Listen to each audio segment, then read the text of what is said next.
গণমাধ্যম কর্মীদের লাইফটাই এমন। যেমন আজকে সবাই ঈদের আনন্দটা নিয়ে কিন্তু জামাত পড়তে আসছে।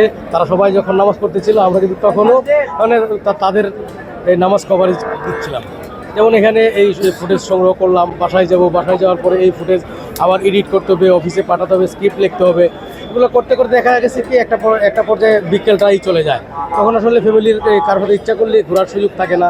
ভাইয়া যেহেতু সাংবাদিক পেশায় আছে, তো অনেক সময় হয় কি যে হচ্ছে ঈদ বা বিশেষ কোনো অকেশনে হচ্ছে যে আমরা ফ্যামিলি মেম্বার সবাই আছি, তখন ভাইয়াকে চাইলেও আমরা পাই না যে হচ্ছে ভাইয়া থাকবে, সে আমাদেরকে একটু সময় দিবে, কিন্তু সেই সুযোগটা হয় না। তখন কষ্ট লাগে, খারাপ লাগে, কিন্তু কিছুক্ষণ মুহূর্ত পরে ভাবলে যে হচ্ছে যে যাক, সে তো কারো কাজে আসছে, দেশের জন্য কাজে আসছে বা কারো উপকার আসছে। প্রত্যেকটি মানে ঘটনা বা যেখানে যাই গণমাধ্যম পরিবারে সেটা তুলে নিয়ে আসে।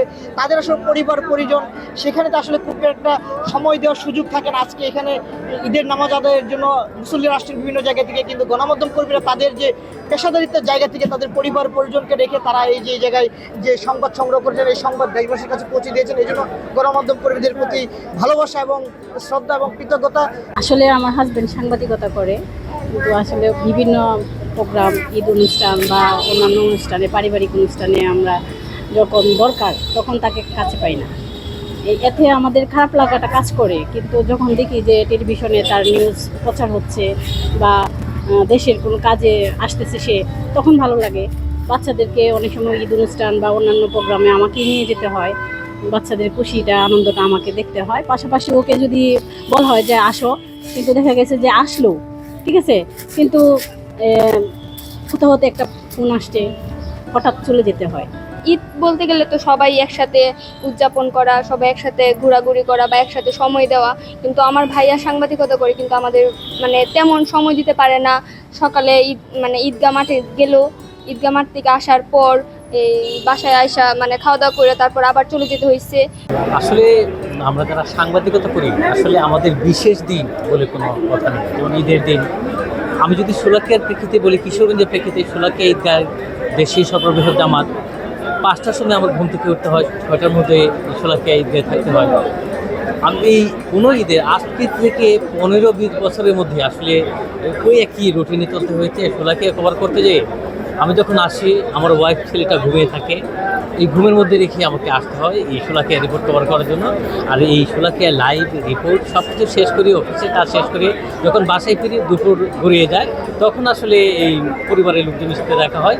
আর তখনই আসলে ঈদের আনন্দটা আমরা পরিবারের সাথে ভাগাভাগি করি। ঈদটাকে এক একজন এক একভাবে উপভোগ করে, সবারই পরিবার আছে। দিন শেষে এই যে এত ব্যস্ততা, সব কিছুর পরে ঈদের আনন্দ পরিবারের সাথে কাটানোর জন্য কিন্তু মানুষ এত দূর দূরান্ত থেকে ছুটে যায়। আমরা যারা সংবাদকর্মীরা আছি, আমরা আসলে পেশার দায়বদ্ধতা থেকে, পেশার জায়গা থেকে আমরা আসলে কাজের মাধ্যমে এই উৎসবটা, এই আনন্দটা আসলে করার চেষ্টা করি।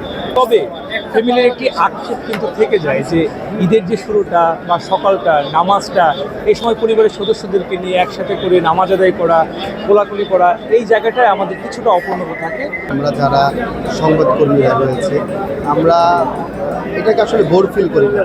আমরা চিন্তা করি যে এই দিনটাতে আমরা যে বিশ্ববাসীকে বা সবার সামনে যে কাভারেজটা করছি, বিশেষত আমরা যারা কিশোরগঞ্জবাসী আছি, শোলাকিয়ার যে ঐতিহ্যবাহী যে নামাজটা আমরা দেখাই, এটা আমাদের কাছে এটা একটা উৎসব। আমরা এবং উৎসবের সুরেই এই প্রোগ্রামটা আমরা কাভারেজ করি, যার ফলে আমাদের কাছে এখানে যখন সকল সহকর্মীরা একসাথে হই, ব্যাপারটা এরকম না যে আমি এককভাবে এসে কাভারেজ করছি, সকল গণমাধ্যম কর্মীরা একসাথে হয়, আমরা এখানে আমাদের একটা ঈদ চলে। স্ত্রী এবং বউ বাচ্চারা রেখে তো আমরা এখানে এসেছি, বাবা মা আছে, সবাই তো রেখে এসেছি। কালকে থেকেই ফোন দিয়েছিল কখন আসবো।